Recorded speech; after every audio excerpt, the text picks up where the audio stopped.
ਰਾਹੁਲ ਗਾਂਧੀ ਦੀ membership ਬਹਾਲ ਕਰਨ ਦੀ ਮੰਗ ਨੂੰ ਲੈ ਕੇ ਲੁਧਿਆਣਾ ਦੀ ਦਾਣਾ ਮੰਡੀ ਦੇ ਵਿੱਚ ਕਾਂਗਰਸੀਆਂ ਦੇ ਸਮੂਹ ਆਗੂਆਂ ਵੱਲੋਂ ਮੋਦੀ ਸਰਕਾਰ ਦੇ ਖਿਲਾਫ ਰੋਸ ਪ੍ਰਦਰਸ਼ਨ ਕੀਤਾ ਗਿਆ। ਇਸ ਦੌਰਾਨ ਪੱਤਰਕਾਰਾਂ ਨਾਲ ਗੱਲਬਾਤ ਕਰਦੇ ਹੋਏ ਪੰਜਾਬ ਕਾਂਗਰਸ ਦੇ ਪ੍ਰਧਾਨ ਰਾਜਾ ਵੜਿੰਗ ਹੋਰਾਂ ਨੇ ਕਿਹਾ ਕਿ ਉਹਨਾਂ ਵੱਲੋਂ ਮੋਦੀ ਸਰਕਾਰ ਦੇ ਤਾਨੇਸ਼ਾਹੀ ਰਵੱਈਏ ਨੂੰ ਲੈ ਕੇ ਸੱਤਿਆਗ੍ਰਹਿ ਕੀਤਾ ਗਿਆ ਹੈ। ਦੂਜੇ ਪਾਸੇ ਕਾਂਗਰਸ ਦੇ ਸੀਨੀਅਰ ਆਗੂ ਨਵਜੋਤ ਸਿੰਘ ਸਿੱਧੂ ਹੋਰਾਂ ਨੇ ਵੀ ਭਾਜਪਾ ਤੇ ਵਰਤਿਆ ਕਿਹਾ ਕਿ ਦੇਸ਼ ਭਰ ਦੇ ਵਿੱਚ ਲੋਕ ਮੋਦੀ ਸਰਕਾਰ ਤੋਂ ਨਾਖੁਸ਼ ਹਨ। ਮਣੀਪੁਰ ਦਾ ਜ਼ਿਕਰ ਕਰਦਿਆਂ ਉਹਨਾਂ ਕਿਹਾ ਕਿ ਜਿੱਥੇ ਦੇਸ਼ ਦੀਆਂ ਔਰਤਾਂ ਸੁਰੱਖਿਅਤ ਨਹੀਂ ਉੱਥੇ ਅਜਿਹੀ ਸਰਕਾਰ ਨਹੀਂ ਹੋਣੀ ਚਾਹੀਦੀ ਹੈ।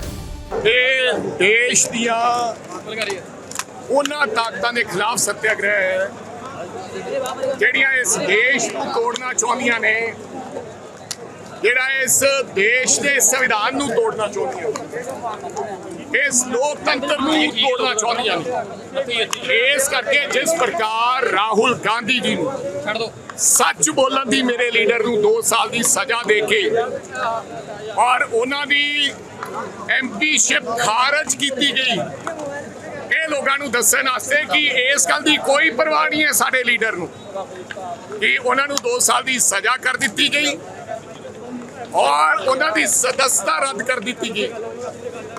ਇਹਨਾਂ ਸਾਰੀਆਂ ਤਾਕਤਾਂ ਦੇ ਖਿਲਾਫ ਇਸੇ ਤਰ੍ਹਾਂ ਹੀ ਹਮੇਸ਼ਾ ਕਿਸ ਤਰ੍ਹਾਂ ਉੱਚੀ ਆਵਾਜ਼ ਦੇ ਵਿੱਚ ਰਾਹੁਲ ਗਾਂਧੀ ਜੀ ਬੁਲੰਦ ਆਵਾਜ਼ 'ਚ ਲੜਦੇ ਰਹੇ, ਇਸੇ ਤਰ੍ਹਾਂ ਉਹ ਡਟੇ ਰਹਿਣਗੇ। ਔਰ ਕਾਂਗਰਸ ਪਾਰਟੀ ਉਹ ਪਾਰਟੀ ਹੈ ਜਿਹਨੇ ਅੰਗਰੇਜ਼ਾਂ ਦੇ ਨਾਲ ਲੜਾਈ ਲੜ ਕੇ ਸ਼ਹਾਦਤਾਂ ਦੇ ਕੇ ਹਜ਼ਾਰਾਂ ਲੋਕਾਂ ਦੀਆਂ ਕੁਰਬਾਨੀਆਂ ਦੇ ਕੇ ਇਸ ਦੇਸ਼ ਨੂੰ ਆਜ਼ਾਦ ਕਰਾਉਣ ਦਾ ਕੰਮ ਕੀਤਾ ਹੈ। ਔਰ ਅੱਜ ਜਿਸ ਪ੍ਰਕਾਰ ਦੀਆਂ ਤਾਕਤਾਂ, ਚਾਹੇ ईडी, CBI, विजिलेंस, इस प्रकार दियां जड़ियां ताकतां है जड़ियां कांग्रेस को दबाना चाहदियां ने। आज के इस सत्याग्रह को फल पंजाब के लोगों ने दिया,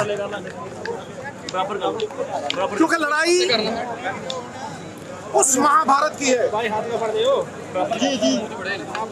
जहां अहंकार की,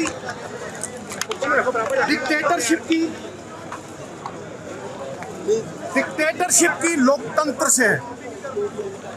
राहुल गांधी के पूर्वजों ने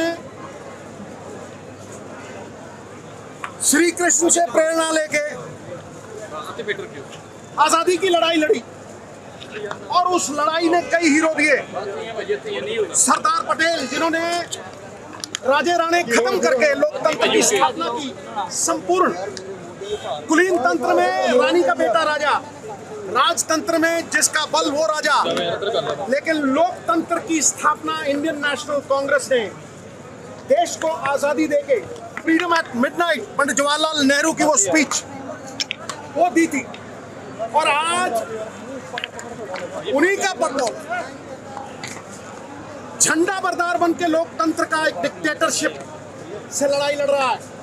जब उद्धव ठाकरे साहब की सरकार मुंबई में गिराई जाती है और उनका चोन चिन्ह छीन लिया जाता है, तो क्या वो लोकतंत्र के हक में है? बाबा साहब अंबेडकर ने देश को आजाद होने के 3 साल बाद संविधान की रचना रची थी। कॉन्स्टिट्यूएंट असेंबली बनी थी, हर देश के वर्ग को उसमें जगह मिली थी, हर सूबे को जगह मिली थी, और फिर इंडियन सॉवरन सोशलिस्ट रिपब्लिक की स्थापना हुई थी। रिपब्लिक का मतलब लोगों के अख्तियार, लोगों की ताकत लोगों के वास्ते। और आज लोगों की ताकत एक तानाशाह डिक्टेटरशिप के वास्ते है। लोगों की ताकत सरकारें गिराने में, उद्धव ठाकरे साहब की सरकार गिराने में लगाई गई। लोगों की ताकत का फायदा उठा के बच्चियों को जलील किया गया जंतर मंतर पे।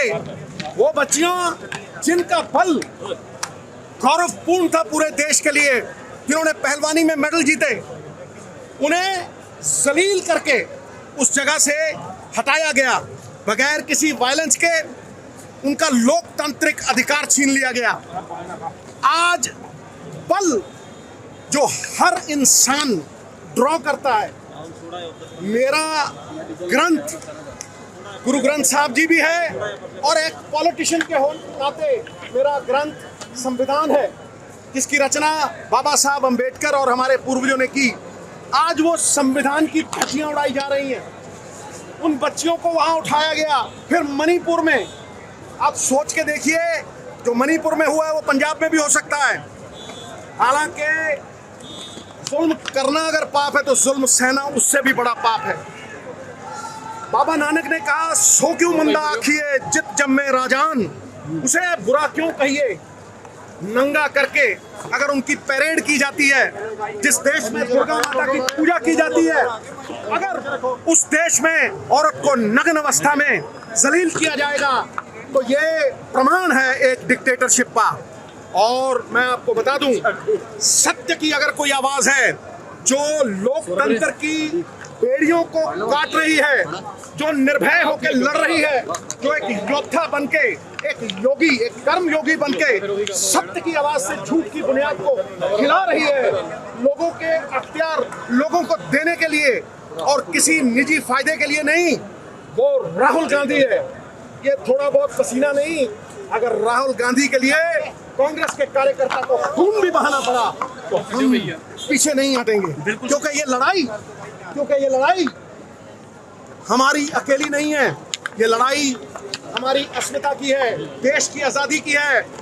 और मैं कह दूं, राहुल गांधी को मुजरिम ना यूं समझना। बड़ा अफसोस होता है कि अदालत के अदब से वो वहां तशरीफ लाए थे। अरे पलट देते हैं मौजे तूफान अपनी जुर्रत से कि उसने आंधियों में भी चिराग अक्सर जलाए। तो मैं ये गारंटी देता हूं आपको कि सत्यमेव जयते होगा, सत्य की जीत होगी। और अगर सच्चा देशभक्त हूं तो मैं ये भी कहूंगा कि गवर्नरों से, एलजीओ से इस देश की लोकतांत्रिक ताकत को गुलाम नहीं बनाया जा सकता।